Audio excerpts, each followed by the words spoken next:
Welcome back after the short break. Now we have a session on sustainable aquaculture by Ms. Priya Guliani.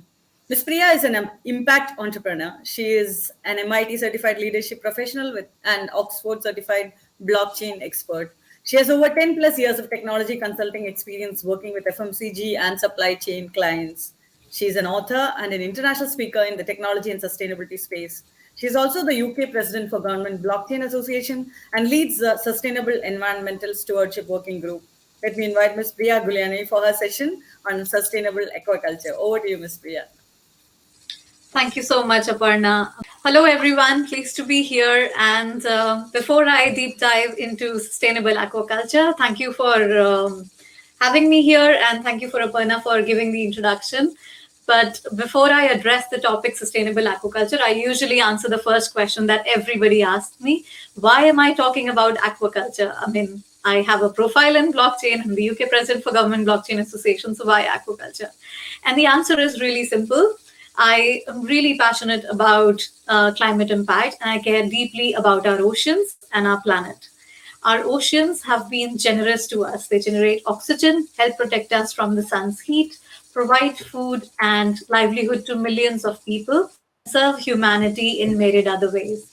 In return, however, we are destroying these nursery for marine life by overharvesting fish and polluting the waters with untreated sewage and plastics. Marine ecosystems are now threatened by extinction. Over the past 50 years, the world has lost nearly half of its coral reefs, mangrove forest, while marine population have halved and global fish stocks depleted by 1/3. By 2050, the world population will have grown to almost 10 billion people, and it is a widely accepted fact that even consuming small quantities of seafood can have a significant positive nutritional impact on people of all ages. These health benefits, along with population growth, rising incomes, and increased urbanization, are some of the reasons that our dietary preferences are changing and have resulted in a strong global consumption trend for animal proteins. According to the FAO, people have never consumed as much fish as they do today. The plateauing of wild capture fisheries has put a strong onus on aquaculture to meet most of the market's increasing need for seafood products. The astonishing part, just the 2% of all the food that comes out of the sea. This is despite our oceans covering more than 70% of the Earth's surface. Again, the FAO has evidence that the industry is rising to the challenge and growing faster than any other major food production sector. Sustainably meeting this demand will include growing more seafood with less impact on natural system. And if the global food system is to meet this challenge without imposing untenable environmental costs, the seafood sector and aquaculture in particularly will definitely have a critical role to play. Now let's look at, we call aquaculture both an urgency and an opportunity, but there is an second obvious question, right? A lot of people care about oceans and planet, and yet we don't hear about sustainable aquaculture or even aquaculture quite often. In fact, there are a lot of people who I speak to who are not even aware about aquaculture. So how really big is the industry? To set some perspective, aquaculture has reached a market size of more than 265 billion US dollars and is increasing at a compound annual growth rate of 6%. Aquaculture directly affects the success of 7 out of 17 SDGs and significantly influences the outcome of several other goals and targets related to economic growth and employment, gender equality, empowerment of women, access to resources, responsible consumption and production, etc. It is expected that by 2030, 60% of the global fish consumption will come from aquaculture, and hence aquaculture is far from being just a niche. So before we deep dive, I can answer some more questions and let's look at what are those. What is really aquaculture? What is sustainable aquaculture? So aquaculture is the commercial production of finfish, shellfish, and seaweed and is currently the fastest growing form of food production on Earth. Aquaculture is fast becoming a dominant part of global food production and a rapidly increasing share of the seafood industry by both volume as well as value. representing roughly half of all seafood produced for human consumption. Aquaculture production predominantly occurs within Asia, but substantial growth is now developing in other regions as well. So, what does it mean when I talk about sustainability for aquaculture? A sustainable aquaculture industry is competitive, market oriented, and environmentally and resource friendly, and that supplies safe seafood of good quality. So, sustainability incorporates four key values: the economic viability, environmental integrity, social licensing, and technical feasibility. And we look at all of those. So let's figure out what is economic viability. Economic viability would basically be the aquaculture operations are profitable over time and are competitive. Environmental integrity means that the negative impacts are mitigated and the farmers are enabled to continue production at the same site over time. Social licensing primarily means the degree to which aquaculture is accepted by neighboring communities and the wider society. And the technical feasibility finally means that inputs such as seed and growing conditions are adapted to local conditions. And now to address the last question here, which is how do we achieve sustainability in aquaculture? So let's look at my next slides, which basically talks about four tenets of how do we achieve it. To unlock a true blue revolution, few things need to happen. Effective governance of modern aquaculture must reconcile ecological and human well-being so that the industry is sustainable over time. Without effective governance, there will be misallocation of resources and perhaps stagnation of the industry and irreversible environmental damage. In the fisheries and aquaculture sector, considerable finance is needed to protect, basically, and grow the blue economy and to meet the ocean-related sustainable development goals. Increasing the access of small-scale aquaculture farmers to insurance will benefit all stakeholders, fish farmers, insurers, and even other actors in the value chain and the governments. Finally, a key role is being played by the technology. With new and improved technology, sustainable methods of aquaculture can now be used to fulfill the demand for fish without tapping our seas resources or harming delicate ecosystems. It's worthwhile looking at each and every part of this four tenants and understanding them in more detail so as to figure out that what we can do from our end and what the governments and the institutions alike can do. So when we talk about governance, the next decade, 2020, if it has taught us anything, then it is that in the next decade, we are likely to see major changes in the natural environment, resource availability, macroeconomic conditions, international trade rules and tariffs, market characteristics, and even social conduct, which may affect production, markets, and trade, climate variability, and change, including the frequency and extent of extreme weather events, are expected to have significant and geographically differential impacts on the availability, processing, and trade of fish and fish products, making countries more vulnerable to risks. So, how can we really exacerbate these risks? We need how these risks can be exacerbated. Poor governance causing environmental degradation, habitat destruction, leading to pressure on the resource base, overfishing, etc. Aquaculture issues associated with the accessibility and availability of sites and water resources and access to credit, seeds, and expertise. However, we definitely have to mitigate these risks, and they can be mitigated by having a policy environment focused on developing transparent, effective, and protective permitting processes and regulations that allow for protection against issuance of permits, enforcement of protection of assets from theft or vandalism, and maintenance of environmental standards. Permits should be obtained within a reasonable amount of time, and establishing strong, well defined, and legally tested property rights and resource tenure guidelines for aquaculture operations.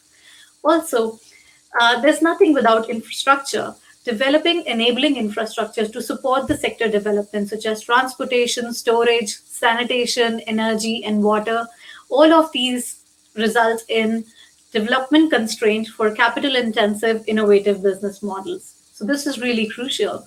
And then there are more things that we can do. For example, creating special programs to promote sustainable innovation, such as establishment of government programs with properly structured incentives that promote industry engagement in moonshot undertakings. This initiative here itself is a knowledge awareness and eye-opening session that would result in huge promises and results as well. And finally, establishing public finance mechanisms such as low interest loan programs and crop disaster insurance programs to build up key industry or de risk sustainable practices. If we go ahead, then we talked about governance, then we also talked about impact investment. Investment that seeks to generate a positive social and or environmental benefit as well as a financial result is called an impact investment. Sustainable aquaculture provides a compelling impact investment opportunity with meaningful social and environmental impacts. Financial investment in the fisheries and aquaculture sector has traditionally been limited precisely because the production and profitability in these sectors have historically been unfamiliar to financial institutions. That basically means that they're not able to risk assess it. Therefore, they present risky business models for the financial sector. However, we can manage this unpredictability through established business practices, and ever improving technology is shifting the paradigm. For investments in the sector, it's crucial to measure impact. Qualitative information, for example, information that you gather by interviewing the stakeholders.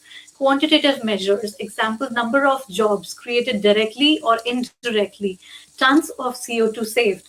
Standard frameworks, for example, our sustainable development goals, measure impact. All of these play a really critical role in how do we identify that whether this is an impact investment or not. The third important crucial tenet is insurance. Aquaculture farmers face many risks that can threaten their production, their incomes, their consumption.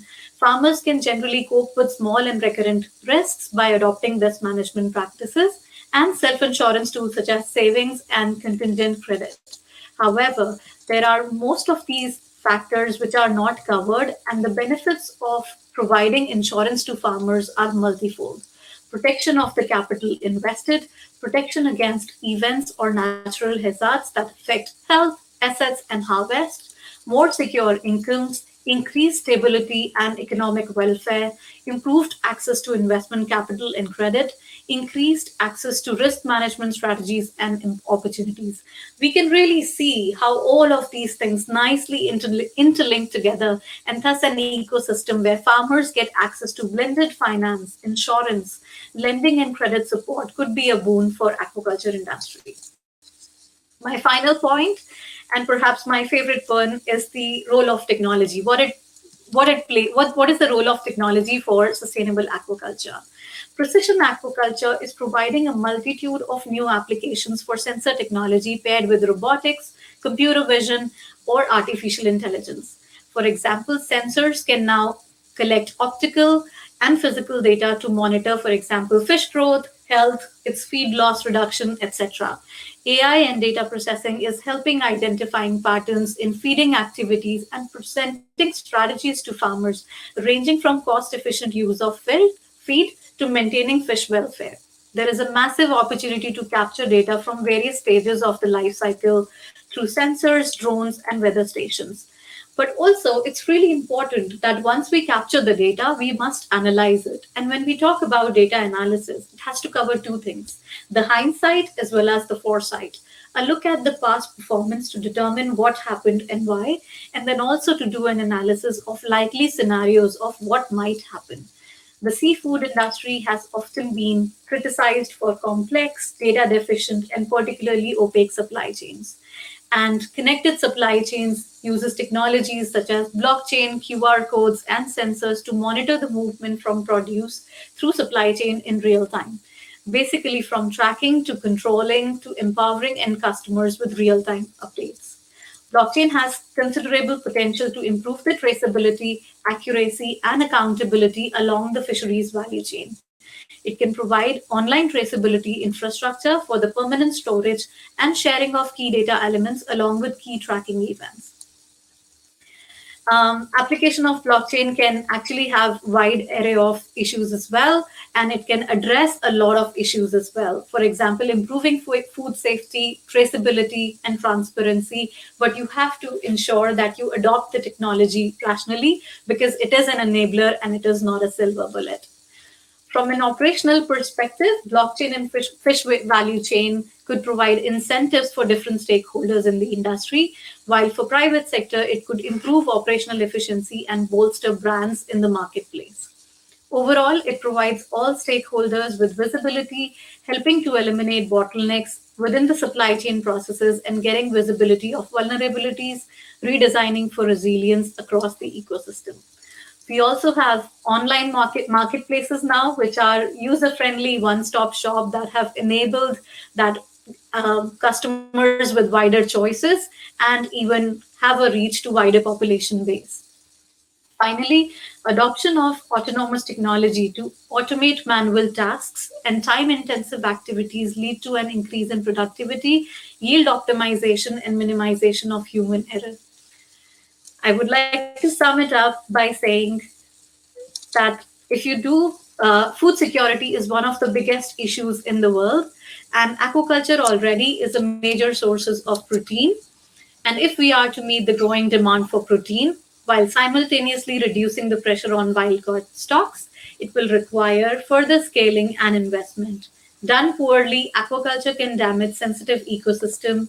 However, done well, it can be a force for ecological and social good, as it has a low environmental footprint, develops a wide range of jobs and skills in rural communities, and provides healthy food for consumers globally. Thank you.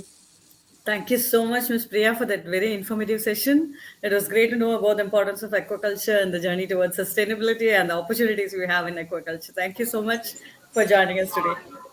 Thank you.